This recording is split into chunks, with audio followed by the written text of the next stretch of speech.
Welcome back, everyone, to another episode of Nick Cage Fight Podcast, where we review the entire filmography of Nick Cage, including the kids' movies.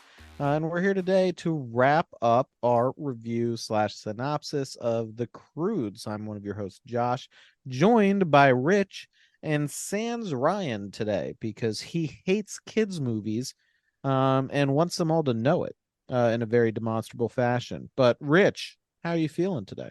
I mean, I'm feeling okay because I do know that Ryan still had to watch this movie before knowing he couldn't record. So he He still did. He was got spared nothing. he still took the psychic damage, which is what matters to me.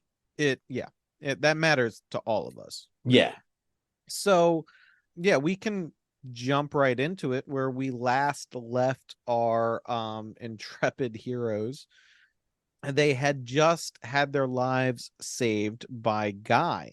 Some piranhakeets were about to devour them down to the bone in no time at all. And Eep's quick thinking to sound a horn and call Guy, who lit a torch and scared off the piranhakeets, is the only thing that kept them from a grisly fate. So this is the rest of the Croods' first introduction to the character of Guy. Um, it's really funny having only interacted with Eep prior to this. When he sees the rest of them, he calls them cavies, which that's a slur, right? That's, I mean, Yeah, it's that the seems way like it'd he's be a using slur. it. Yeah, I agree with you. Uh, and tells her to look away because he's gonna have to kill them. Before Eep tells him no, uh, they're actually her family. So after, Awkward. yeah, Awkward. yep. After seeing the fire, Grug actually responds exactly in the same fashion as Eep after seeing it for the first time, trying to shake and squeeze new fire out of Guy, which knocks him out, which is pretty funny. But while he's out, we also get one of the funnier bits in the film, which is the Croods learning about fire the hard way. They don't understand what it is they're looking at. They burn themselves several times. Thunk is set on fire. There's a great bit when Thunk is set on fire where Greg's like, quick, run away from it through all that tall, dry grass.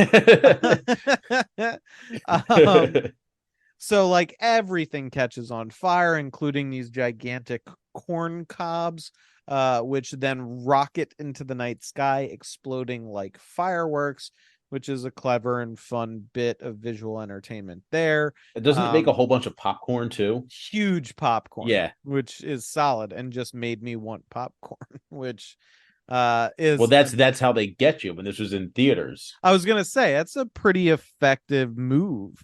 The theaters had to love that shit. Yeah, that's some vertical integration.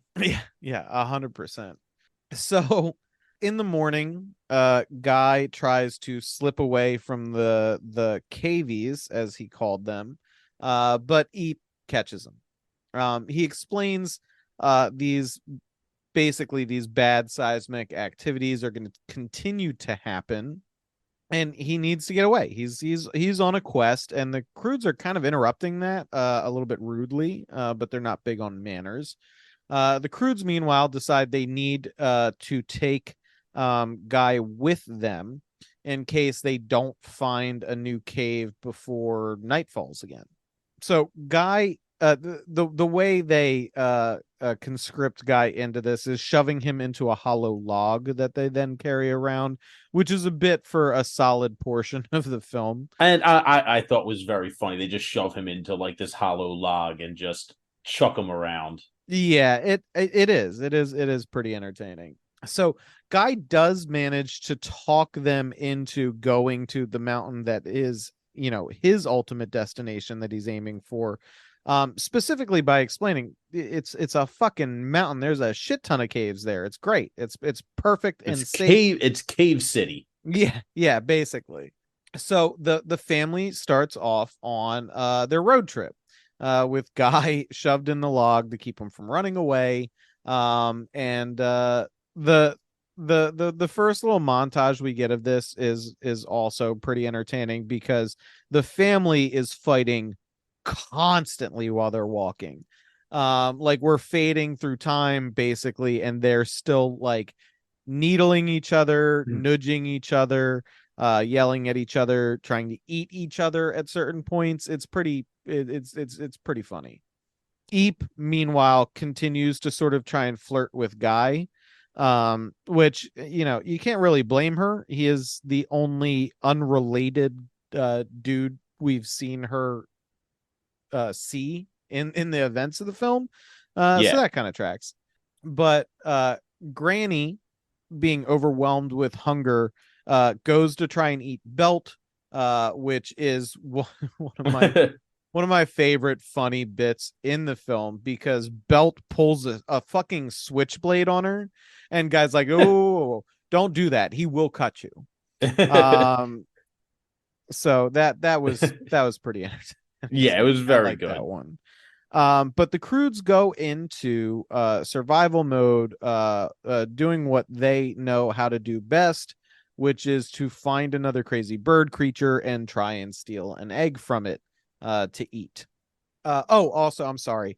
Guy has to explain to Granny what a pet is. It's an animal that you don't eat. Um, but so they set off on this caper to steal another egg. It fails miserably. They don't manage to get even close to retrieving the egg. So Grug settles for killing a scorpion for them all to eat. Which is very funny because I don't know if we mentioned this during the wedding episode, but we had a big conversation about eating scorpions. You 100% spoke about it at length. And by the way, I'm almost 100% positive Larry was fucking with you. They don't eat scorpions there. They just No, no, have. no. He didn't say they ate scorpions. He said there are scorpions that we can eat. Okay. Okay. It's an option. But yeah, no, he had apparently an entire incident with a scorpion brood in the guest house that he stays in when he has guests in the main house at his Airbnb in the South American country that he resides in for a portion of the year. And he was telling me the story, and I was like, that is absurd and makes me never want to go anywhere near that place, because the story included him getting stung repeatedly by baby scorpions, like That seems constantly seems like a bad time. waking up being stung by baby scorpions, which It is seems like he should be dead. that's what I thought. I honestly, I will admit, like, my childhood has not prepared me in a realistic way to deal with scorpions, because I thought you had to fucking go to the hospital after getting stung by those things. But to hear him tell it, it sounds more like getting stung by a bee than anything else. I guess maybe when they're babies, like the venom levels aren't quite there yet. They're supposed to be more dangerous because, like baby snakes are considered the most dangerous because they don't regulate the amount of venom that they deliver in a single bite, whereas like Huh. fully mature ones do. So yeah, I have no idea if you're supposed to die from scorpion stings. Apparently, Larry cannot be killed by scorpion stings, which is important to keep in mind if you're ever trying to get rid of Larry, which I wouldn't recommend. He would destroy you. Yes, Uh, I mean, Liz, he's wiry. He's very wiry. But yeah, also, I want to eat some scorpions. So yeah, Ryan and I are taking a trip. there you go. You're also definitely going to underestimate Larry. It was funny when we were getting ready for the wedding. One of the things I did was take all of the groomsmen to get their hair cut. Like just rented the place out so we could all get touched up, so those Yeah. savages could look halfway civilized during the ceremony. And when we were doing it, because again, you wouldn't be able to tell by Larry his very adventurous life. A song came on that's just naming a bunch of locations. And he's like, I've been to all of those places. And the lady cutting my hair was like, I wouldn't peg him for that. I was like, also, you might think I'm joking, but that man in that chair has gotten away with more felonies than any person in this building right now. I guarantee you. And she's like, that's fucking crazy. I'm like, yep, yes, it Yeah, is. it does not look it. Yep. Yeah, absolutely. So yeah, underestimate, judge books by their cover to your own peril. Is Yes. my advice. That's the moral of that story. So yeah, so the Croods are eating a scorpion, a gigantic scorpion, And this is not enough for Granny, who starts to try and eat members of the family, but Guy convinces Eep, because he does not want to eat Scorpion, to let him out so he can hunt for food. And to really seal the deal, he tells her she can help, which is one of her primary frustrations with the family, is that they won't help her seal the deal when it comes to hunting. So she acquiesces. He builds a trap, like a rope trap, to fling a bird away so that they could get to, the egg or something like that. I'm not sure exactly what his initial plan is, because it kind of goes off the rails.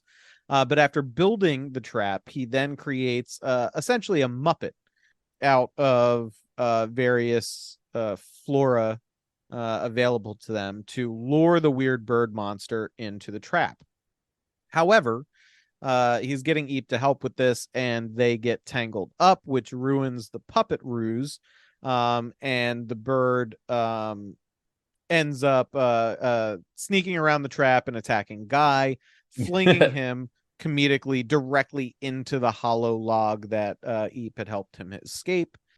However, when the bird goes to attack Eep, and Grug, is trying to protect her, Eep manages to trick the bird into the trap, killing the bird, which they then roast. And it appears to be the Croods' first experience to cooked meat, to which they respond exactly like you think grown humans would who have experienced rotisserie chicken for the first time. Yeah, they're just yelling the flavor. Yeah, it's as savage as you would expect.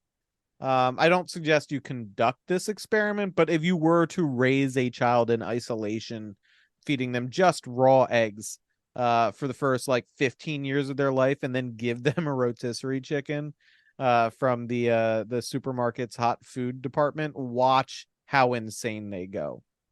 Again, don't do this to your kids. But No, no, no, no. Please but don't. for science, it would probably be kind of illuminating, I would just say. So yeah, the Croods enjoy a solid feast. And then now that it is nighttime, Grug is prompted for a story. So Grug tells exactly the kind of formulaic story he has, which just is a barely veiled story about people not listening to him and then dying. But his is a story about a tiger who snuck out of her cave. It's basically the story thus far, but it ends with everyone dying. As all Guy, of his stories do. yeah, Guy comments with, that is a crazy twist ending. I did not expect that, which is kind of funny. He also mentions that, it's not like any of the stories he knows. And then, of course, the whole family is super excited to hear Guy's story, because Two stories one night. Like this is that's their first unheard of. double feature, basically, which starts and reinforces Grug's general annoyance at Guy sort of stealing his spotlight. This continues for some time. So Guy tells the story of another tiger who went against the rules, and found themselves at the edge of a cliff, which they were told never to go near, and then slipped. But instead of dying like they would in Grug's story, they flew and went to, quote, tomorrow, where everything was better. Grug is not happy about this story and how it ends, and the family settles down to sleep. In the morning, when they wake up, there's a bit of a gag that occurs, because Grug is sort of like cuddling with the log that Guy is shoved into, but more of the land has fallen to the tectonic shifts that are occurring. So he's right on the edge of a cliff over magma. And there's a lot of unconscious bobbling of the log before Guy wakes up, sees what's happening, and manages to wake up Grug in time to keep him from falling into the lava. Yeah, and he's just like, don't worry, I knew where you were at the whole time. Yeah. At this point, however, some more ads play. Inconvenient Weird. timing, Weird perhaps, how that but always happens at it the exact moment you we can't need get it to. away. You can't get away from it unless maybe for a small sum of $12 a year, A you pittance. toss us a bone on Patreon, and then you can avoid all this shit. Yeah, It's for the birds. it's very nice. It's a very nice thing that we do just for you, dear listener. Yeah, man. We don't want you listening to these ads any more than you want to be listening to these ads. Unless you're the very specific kind of pervert who loves advertisements, in which case, goddamn, fly your freak flag, no judgment, don't give us any money, and enjoy these ads that are playing right now.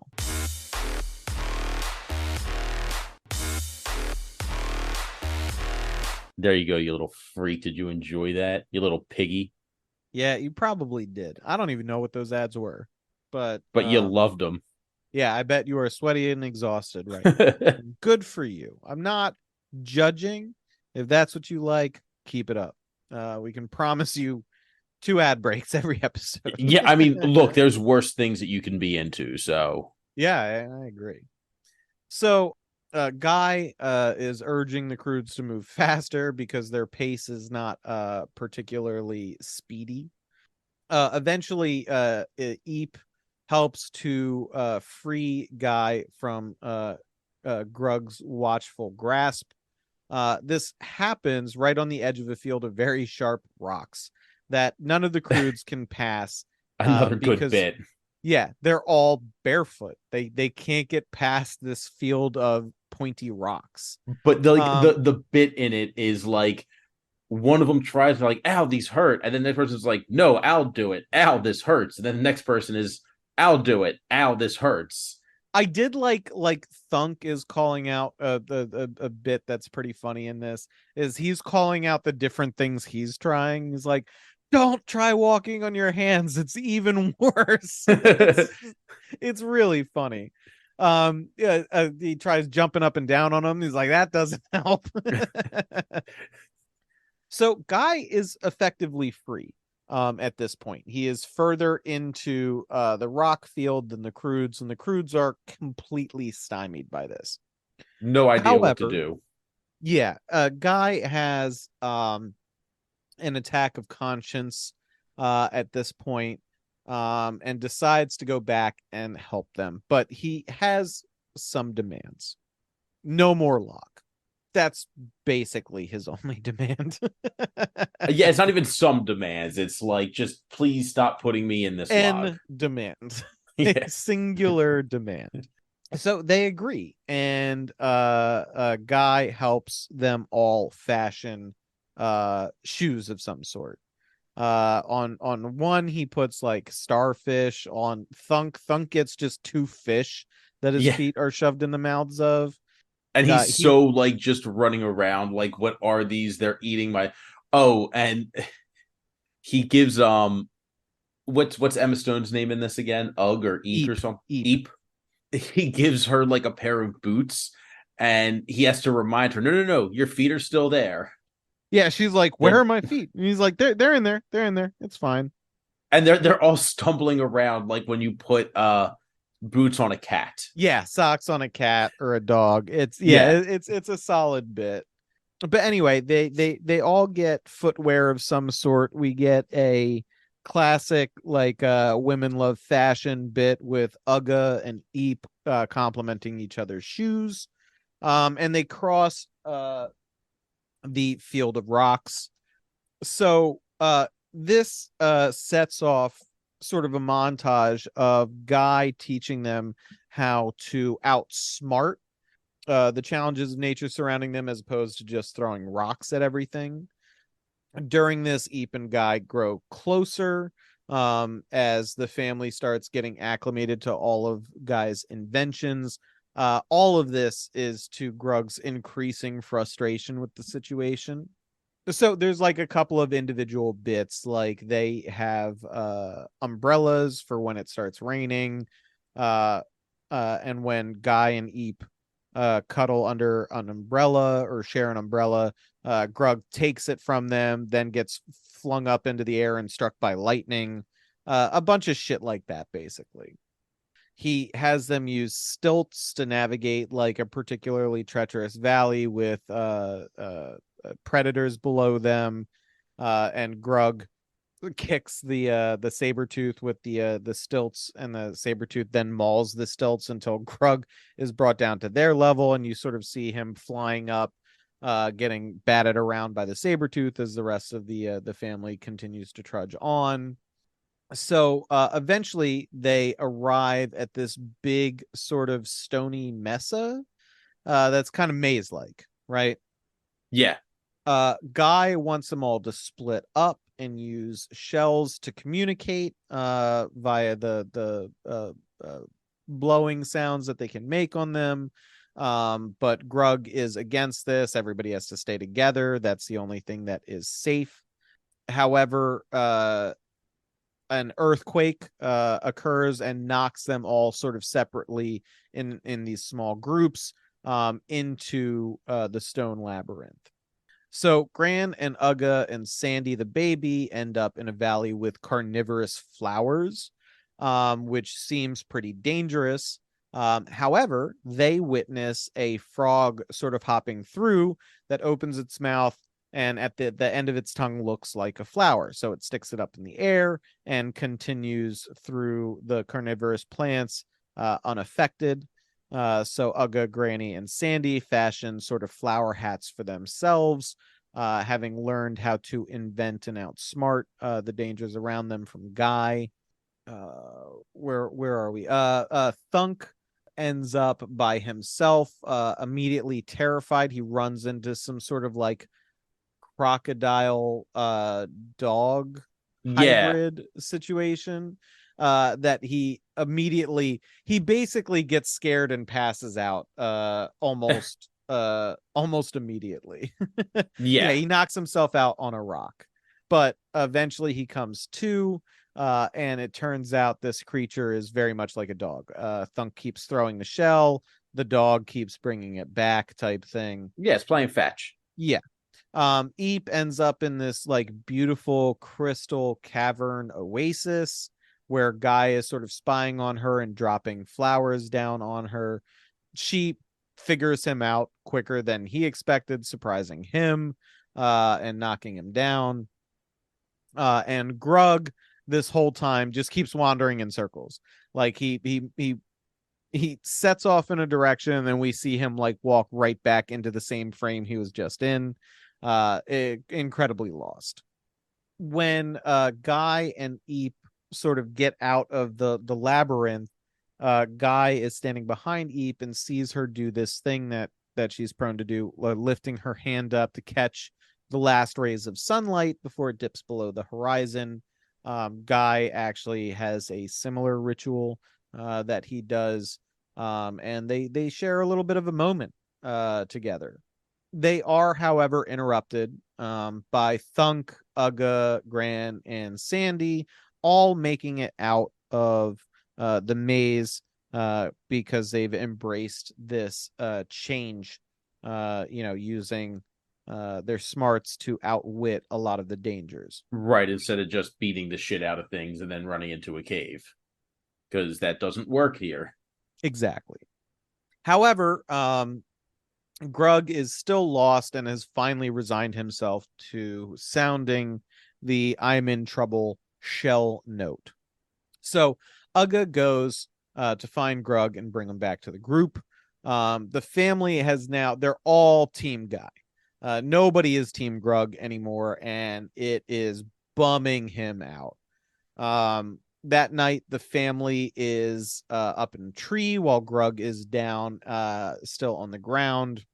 The world continues to experience these massive geological phenomena, as the continents shift around, and Guy climbs everybody to the very top of the tree that they're on and then blows out his torch, showing an impressive night sky.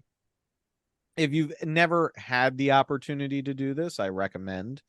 But if you've ever gone someplace out in the country, which is far away from big cities and such, and just go outside at night where there's no light pollution, that's the kind of night sky Yeah, you that kind they're of got to go showing. to Montana to do that because, like, even where we're at, which is like decently rural, it's like we still have some major cities like within like a 50-mile radius. Yeah, exactly. So it's a beautiful night sky that they get to see, and Grug has been eavesdropping a bit. Everybody's sort of in the family is praising Guy's innovations and ideas, and they sort of clown on Grug a bit for not having ideas. Granny going so far as to say, if Grug ever has an idea, I might just be so shocked I'll have a heart attack and drop dead. Um, and we know that is one of the biggest motivators for Grug ever. So after he hears this, He's like, he I'm gets gonna become pretty an idea excited man. and concocts a plan of some sort that we see come to fruition the next morning. So, Wait, is this when like they're all up in the tree too? yeah. When what's his name? The son like basically kills his new pet. Wait, how does he kill the new pet? I mean, like he's playing fetch with him and tells him to roll over, and the dog just rolls right off the leaf and falls like 100 feet. Oh, I fucking missed that, which explains his reappearance later in the film. That's funny. I'm glad you mentioned that. Yeah, because Um, he's like, okay, roll over, and the dog rolls over right off the leaf he's on and just plummets. And I'm just like, wow, this is kind of dark for a kids movie. They just killed off the animal character. You don't do that. and luckily they did not, which we will see later. So the next morning they find Grug at the base of the tree, who is doing a bit. He's basically mocking Guy. Yeah, So he put on like this weird guy wig.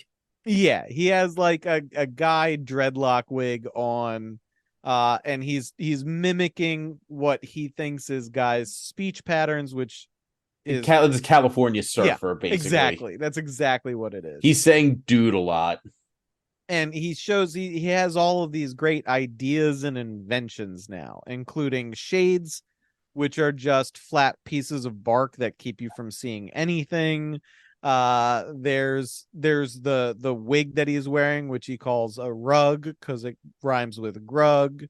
um he, And there was a bit too where it's like shades. You know why I call them shades? Rhymes with grug, and they're like, no, it doesn't. yeah, yeah. And then he shows them his invention. I think it's like the liftinator or something like that, but it's basically a seesaw. He stands on the down end and throws a boulder on the other end, which flings him into the air. Whereupon he gets immediately struck by lightning, falls down, hits the seesaw again, and the rock rolls very, very slowly until it rolls onto him. The one you missed that I enjoyed the most was he invented the snapshot, which is just a piece of wood, and he just smacks his son right in the face, and it creates like an imprint. Oh yeah, instead of the cave painting, his Yeah, version of a photograph is like you just smear paint on your face, or on the face of your subject and hit them with a piece of slate or bark, which is solid and comes up again later. right. So And then his son replies, "Hang on, I think I I blinked." think I blinked. Yeah.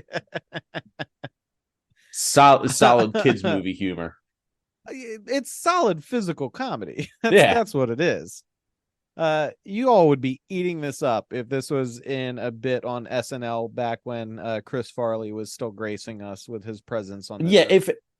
If somebody hit Chris Farley in the face with a piece of wood, like you wouldn't stop talking about it. You would be quoting it to this day about his van down by the fucking river. Rightfully so.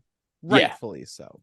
So when they get on the road again, Grug sort of explains he was trying to come up with ideas so that Eep wouldn't run off with Guy, and it would also give Gran a heart attack and she would die.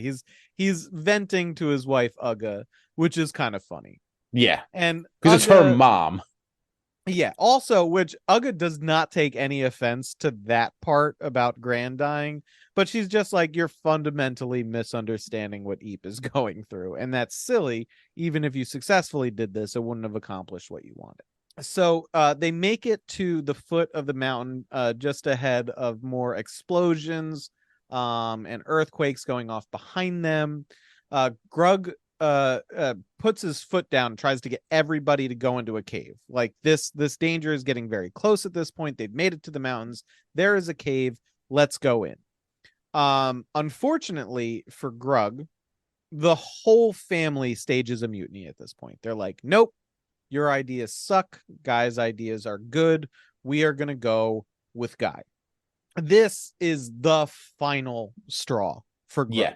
He loses his mind and just rushes and attacks Guy, which I guess, all right, so I kind of get it because I haven't enumerated exactly where it occurs in the story, but Guy does flesh out his idea why he's heading to this mountain and what's going on.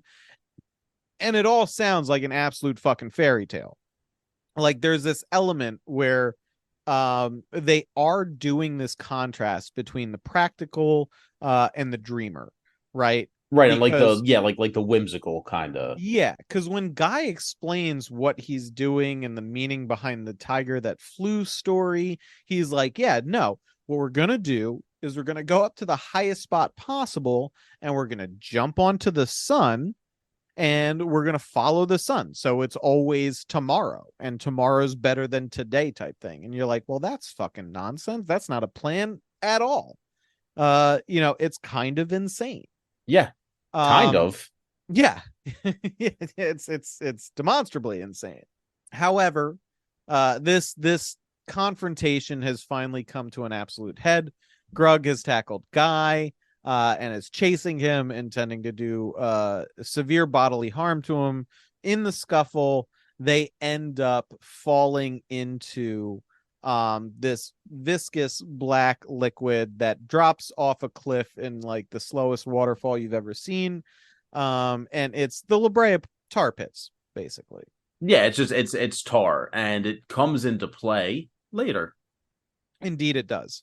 So, Guy at the Grug, not understanding what's going on, just knowing that this weird substance is preventing him from hitting Guy, is just continually trying to struggle against it. Guy, however, has a bit more familiarity with this and explains, hey, listen, I know we had our differences, but this is the end. He's like, this is tar.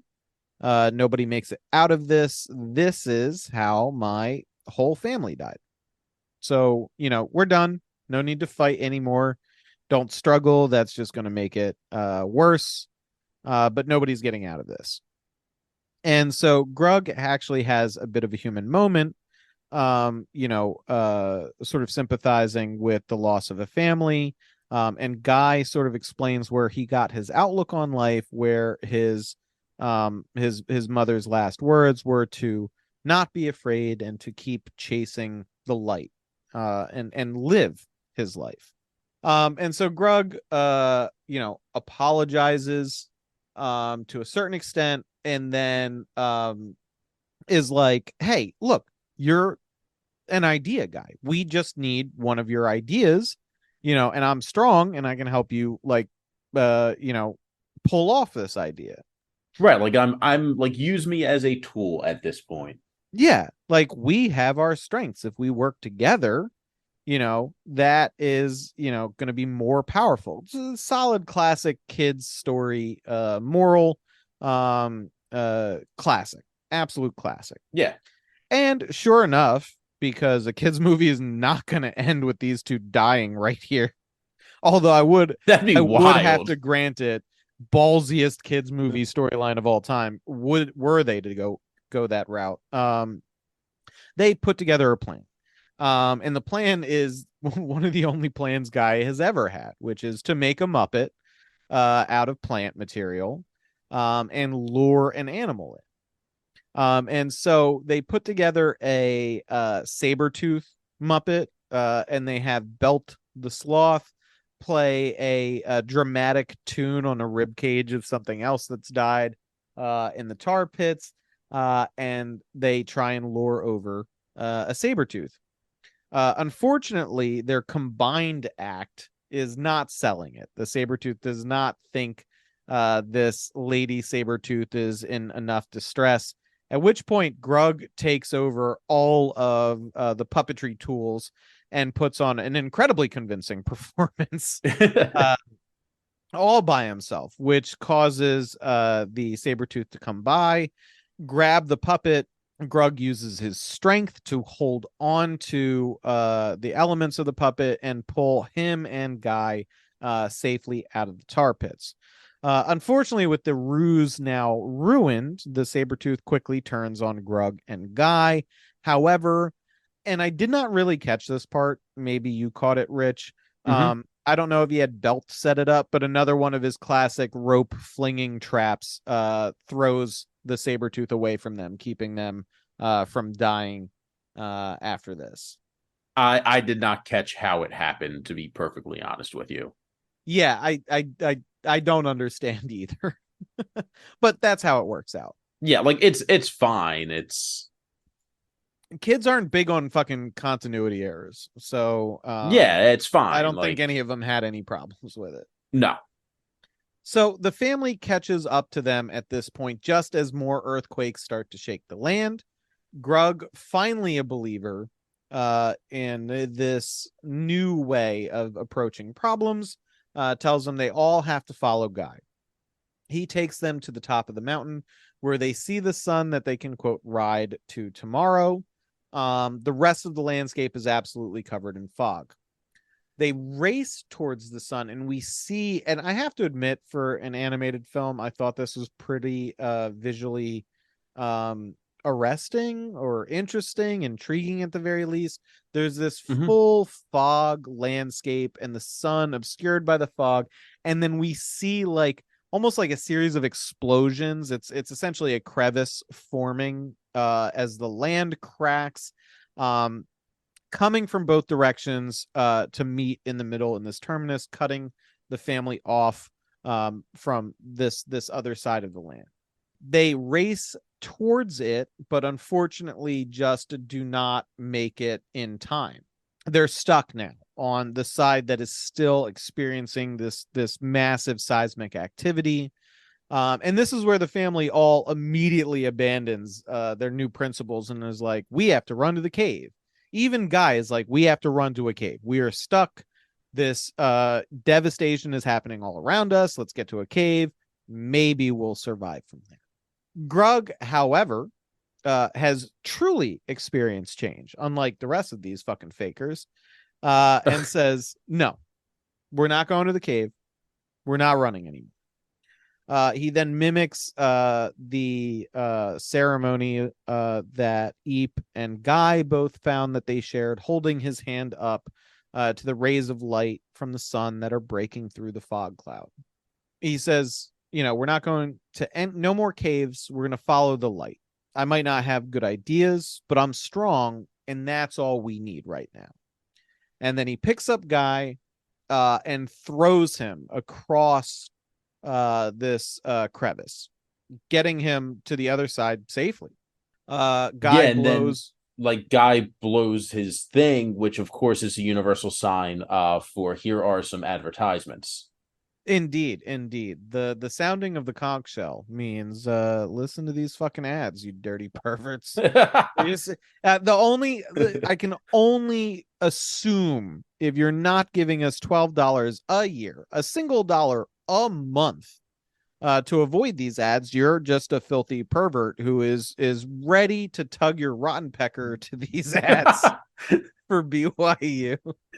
And again, no judgment whatsoever. If that's what you like, fucking have at it, man. Just You've got yank that 90 hog. seconds to just, I hope you're a closer. You know what I'm saying? So enjoy yourselves. Please embrace this moment for all it's worth. And enjoy these ads. I mean that sincerely. Crank it.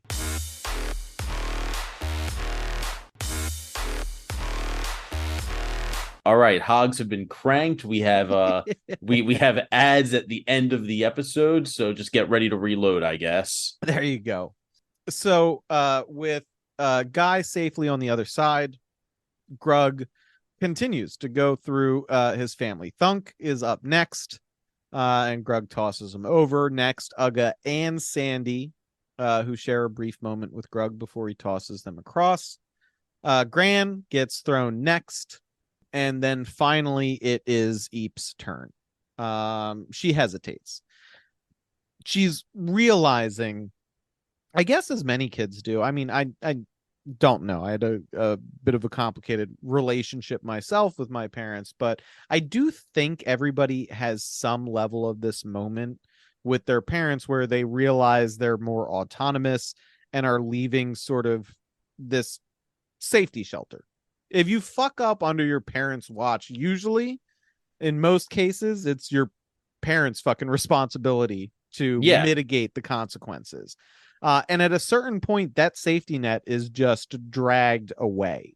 And there's no delineating ritual in our modern age to mark this in any significant fashion. It just sort of happens, usually less cathartically than is displayed in media, but it's still something I think everybody, it resonates with them. Yeah, it probably happens at age 26 when you're just like, oh shit, I can't be under my parents' health plan anymore.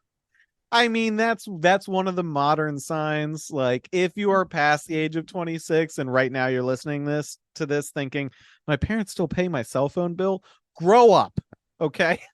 Join us in the real fucking world. But also, it's fine. The economy's in shambles.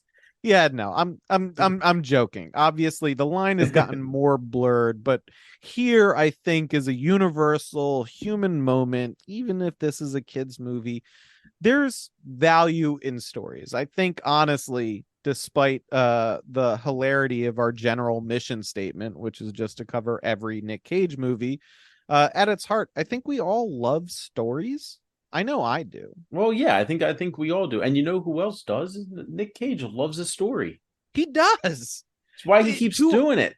a weird degree, man. Like, when every time, if and we'll have to do like a full series on Nick Cage's interviews. When you listen to his motivation behind this shit, it is a portrait of a man who loves stories, and the complexities of storytelling. So even though this is a kids movie, even though this is easy listening and something that you might never actually go and experience, and even if you do, it's a kids movie, you've seen it 100,000 times, but I think there is some value Right. in And taking a moment to appreciate yeah, and I this. do have a theory too, like because for a while, Nick Cage was kind of known for just cranking out horse shit. Mm-hmm. Like it became kind of a joke. But after watching a lot of these, so-called horseshit movies, one thing they have in common, number one, is Nick Cage never really mails, like he never mails it in. Like Yeah, no. he's always trying. And I legitimately think that when he does a horseshit movie, or what is perceived as a horseshit movie, I think that he has 10 of them in front of him, and he really tries to go through it. Because how else does Kill Chain get made? Come on. How else does how does Kill Chain get made? How can his voice acting performance be like miles above everybody else I was going to in say, in this is Ryan's another good voice reviled acting. G-Force? He He was was the the only only one one who even trying. did a voice He was the only for one that. trying. And this was, again, like, it was just his voice, but you can tell that he was trying stuff because we still get a little bit of unhinged Nick Cage. Like We do. it's there just a bit. Scaring away the lizards and trying it on the monkeys before just getting his shit rocked super hard. There's heart in all of this stuff, even Yeah, in the most simplistic of stories that we see from him. right. Not Even with G-Force, which was just a gigantic Black Eyed Peas commercial. it was. It was. And not to necessarily get too existential, but I don't want to lose sight of what inspired us to do this. I mean, it's a bit of a gag, it's a bit of a gimmick, but at its heart, like, all of this shit has some value if you're willing to sit there and dig into it. So I just wanted to take a moment to point out the very human element of a kids movie about goddamn cavemen. If you're not taking a minute to appreciate some shit like this, you're doing yourself a disservice in Yeah, in my opinion. And that is absolutely. one of the things doing this podcast has taught me. Stuff that seems like a ridiculous waste of time potentially when you're looking at a massive filmography of stuff that is not critically or commercially necessarily acclaimed, there's still something of value. And in this, like, to drag us kicking and screaming back to the plot, Eep has this realization as her father is about to sacrifice himself to give the family, a path forward that they've all readily embraced, despite his own personal misgivings and suspicions about its, potential efficacy. He's willing to fucking die to give him that shot. Yeah. Which is dramatic as shit for a kids movie. That's crazy. If you told this basic formula in a different vein, this would be a fully adult film, you know?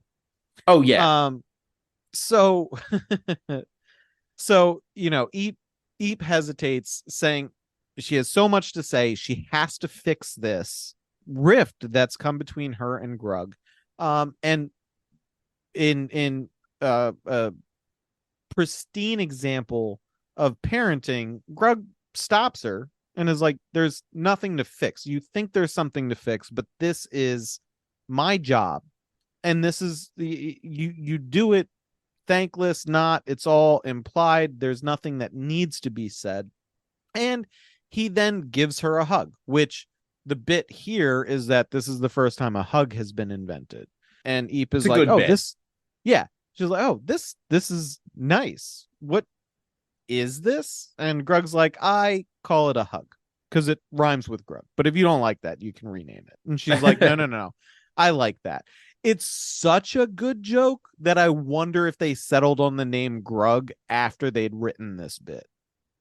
I'm not sure. It's pretty fucking solid though. Yes, it is. Yeah.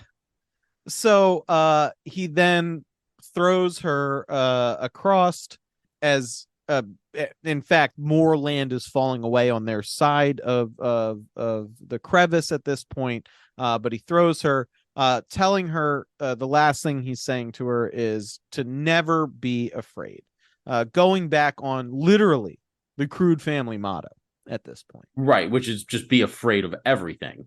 Never, don't be afraid. Yeah. So alone on his side, the land crumbles more under his feet. He barely makes it to safety on his side, and then flees before more landslides, and then finally climbing out into like just a truly desolate landscape. He has been learning. Grug has adapted. He makes his own fire, mimicking what he's seen Guy do. He's in a cave of some sort, and by his torchlight, he makes a new cave painting of his whole family, which after he paints them, we get to see an animated version of them dancing around. It's pretty cute. He even goes so far as to paint Guy into the picture, sort of solidifying that he has come full circle on this individual's inclusion into the Crude family's life.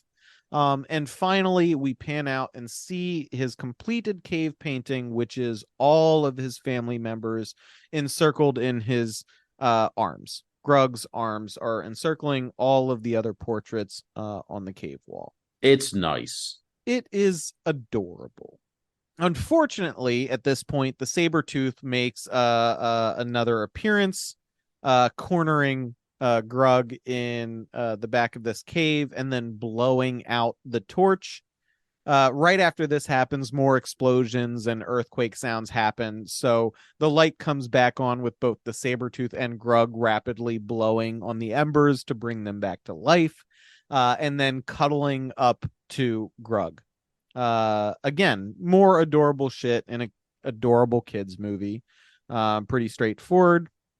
Grug, however, hears shell horns being blown, and he knows, in general, although there's been some deviations, this means that the person sounding the note is in danger of some sort.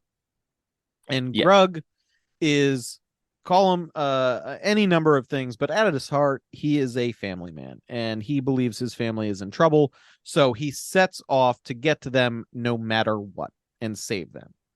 And After trying to slap an idea into his head, considering briefly braining himself with a rock, which is something he saw Guy do earlier in the film, he is struck by an idea, a relatively complicated one, and he doesn't even have to hit himself With a in a way rock, that'll yeah. give him a concussion to do so. And he's trying to like form the words like I have an I Idea. did. Like he can't like pronounce idea for like Yeah. 10 seconds. Very cute. Very cute. Yep. So he sets off to execute this plan. He paints a rib cage, shorn clean rib cage from the piranha with tar from the pits, and then riles up an entire flock of these carnivorous birds before riding on his new saber-tooth pal back to the tarred rib cage. As the piranha try and attack him, they are all stuck to the tar on the rib cage, essentially making a makeshift airship, which Grug steers by lighting a torch on the end of a tree and scaring the birds on either side to sort of make them go left, right, up, down. Genius. Um, Loved it. Oh yeah, it's like a fucking Crash Bandicoot thing. It's hilarious. If they made a game for this with a competent studio, I'd fucking play it. Yeah, this We'll kind have of was to. Crash Bandicoot the movie. It kind of was actually. So with this airship, he starts trying to navigate to go across the crevice separating him from his family. Along the way, he sees Thunk's dog, which has survived. And he jumps off the airship to save the dog because, quote, every kid needs a pet. And then we see more of the like more harmless fauna that have sort of cameoed throughout the road trip, like cowering before these landslides and earthquakes. He saves them too, barely getting back to the airship in time, dislodging it from where it got stuck before this devastation reaches them. Unfortunately, it does look a cloud of dust envelops them, and Grug's fate is uncertain at this point. We cut now to Eep, who is the one blowing the shell on their safe side of the gap. Guy and the family finally decide, this is enough mourning. We have to get going. We don't know if the devastation is going to continue to where we are now. So they go to pull her back from the ledge, but all of them share a moment of solidarity, blowing their own horns, sort of in the memory of Grug in general. Yeah. And they're like, that's nice. It's almost like I can hear them now. And they hear, move out of the way. And they're like, wait a minute, that is Grug screaming, move out of the way from this dust cloud from the devastated side of the land that they just left. And then they see this glow as the Piranha ribcage tar airship with the flaming rudder come out of the sky and crash land on their side. And Grug just like plows up from the wreckage of this ship, like, who's in danger? Who is blowing the shell? And Eep crushes him into a hug. The whole family surrounds him, and Grug even does his count now, the 1, 2, 3, 4, 5, 6, and skipping right over his disappointment with Gran still being alive, includes Guy in the group, giving him that 7th spot without any real hesitation. He then introduces them to his new saber-tooth pet, and in fact, the whole family gets pets from like his rescued menagerie, from his airship escape. Thunk gets his dog back. Granny gets one of those like conjoined lemur twins as Yeah. a scarf. Everybody gets a pet basically. And then the Croods look out over this new landscape that they've gotten to, which is just like the shore of a beautiful Mediterranean island is what it Which, looks like. which, by the way, this is when I was like, "Oh, it's Pangea." Okay, like, yeah, this is when it clicked for me, which I'm a little bit embarrassed by. But you know what? Fuck it's you. it's fine. And so we get a bit of an epilogue with Eep sort of explaining how the family has learned to change and adapt. Everybody has a pet. Everybody has gotten mounts. Like now, Grug, much more formidable as like a big, strong caveman riding a saber tooth into battle. That's cool as fuck. But like Uga has some weird creature from this side that she's riding. Thunk is on one of those like quadrupedal whales Whales, that yeah, they found, and they're they've developed tools at this point. Uga shows off a spear, and they're hunting and surviving and living on the beach, and it looks really nice yeah. It's actually. it's it's a shame that they're the last of a dying breed. Yeah, they don't really go into how the source material plays out Yeah, for good that call. species before Homo sapiens specifically.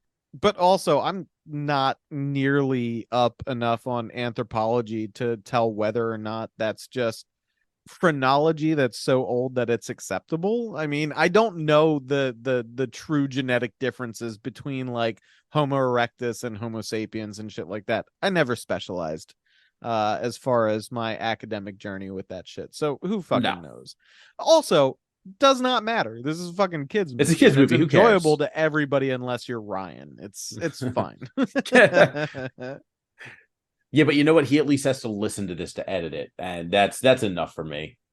It's enough for me too. Yeah, So yeah, it's fine, man. yeah, Like if you're looking for like solid impress your friends with movie recommendations for like obscure deep cut Nick Cage shit, this isn't for you. If you had a bad day and you don't want your brain to work too much, I do recommend animated kids movies, man. They just throw one on, they're good. This one should hit the rotation. It's harmless, decent message, yeah. has a fair number of funny bits. Like I don't know about you, Rich, but every once in a while I'll be having a bad enough string of days that I'll throw on just like a fucking kids movie that doesn't make my brain hurt, that I enjoyed when I was not too young to just like be entranced by the pretty colors and shit, but stuff I actually liked. Robots is one of my favorites with Robin Williams Yeah, and like shit. it's one of those things. It's like it's why I have a Disney Plus account. For me, it Yeah, tends to be Muppet things, but Muppet things are always solid. But as far as like the animated DreamWorks shit, like Croods should be in the rotation for you to consider if you just yeah, need one like of those mental health days. it if you have kids, like number one, why? But number two, this is a movie that you can put on that your child, no matter how old, will enjoy. That you will probably Not enjoy and despise. not Yeah. ignore. Yeah. I agree entirely. I was not mad at having to watch this for this podcast, which honestly, anytime that happens, it's a fucking win. Yeah. Now, what would Um, I'm just curious? What would you say is better, this or Astro Boy? Astro Boy, I like Astro Boy more because I'm aware of the broader story of that, and I thought it was executed just fine as an animated film. Astro Boy is probably taking the lead spot right now as far as the kids' movies we've seen, but this is runner up, right? I actually think I enjoyed this more than Astro Boy. In terms of a kids movie, like, okay, let me preamble this. Astro Boy I enjoyed more, but if I had to entertain a child, I would go with this this over I would Astro I Boy, would go with this over 100%. Astro Boy. I I think agree that's with what I'm that. trying to say. No, I agree with that 100%. Astro Boy is probably a more enjoyable by adults kids movie, whereas this is perfectly fine for an adult, but more enjoyable for kids. Right. Like this is good for a 4-year old. Astro Boy is probably something I'd throw on for like a 12-year old, if you know what I mean. I mean, they do have a gladiatorial combat scene in fucking Astro Boy. There's a death scene 10 minutes into the movie. Yeah. Astro Boy dies. Yeah, whereas this, it wrestles with some heavy concepts, but is utterly benign in actual consequences. Yeah. Astro Boy has more of a fucking message that they're willing to traumatize kids to get across, Oh yeah, absolutely. which is a consequence of the source material.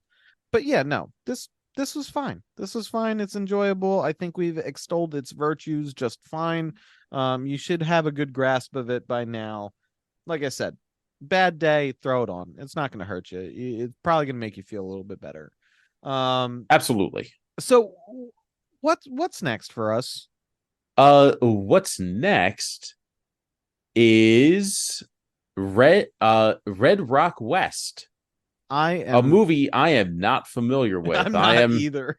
trying to find it on his filmography real quick so we can see what we're going for. Okay, it's a 1993 film with Dennis Hopper in it. Actually, it Oh, sounds like I think and there Laura was Flynn Boyle. was it a Jamie Foxx movie or something like that? It's a story about a guy who gets confused for a hitman, and then the real hitman shows up and things get wild. It Yeah, actually sounds this fantastic. I'm excited for this. 97% on Rotten Tomatoes. Not bad. Also, the director who did this directed Rounders, which is a movie I know you like Oh, I because it's love a gambler Rounders. movie. Rounders is one of my favorite movies of all time. So there you go. He also did Joyride, which is sort of an underrated like thriller. Okay. All right. We got a classic going back to the 90s for this one. I'm not Yeah. mad about that. He's also directed some TV, directed for the show Evil, the show Yellowstone, which I still refuse to watch. The Walking Dead. Huh. Oh, he directed an episode of The Good Doctor. Oh shit. Oh More yeah. Good Doctor discourse. We can't fucking get away from it. Nah, I love Good Doctor discourse. What a weird epicenter of entertainment shit. I did not expect that. I thought it was just a fucking TikTok bit. He directed an episode 4 episodes of Billions, which we've talked about before. Huh. An episode of Jessica Jones, 2 episodes of House of Cards, 2 episodes of House of Lies, which I really enjoy. Don't you're stealing my housekeeping thunder here. We'll cover all of that. Well, there's for one the more on listener. here that you're really gonna like when you What's take a that? look at it. I'll tell you. He directed 11 episodes of Ray Donovan. Oh, Ray Donovan. Love me some Ray Donovan. Actually, I'm just a huge Liev Schreiber fan. That's the whole reason why I like that show. I like it because of what's his name just watching twerking videos when he gets out of prison.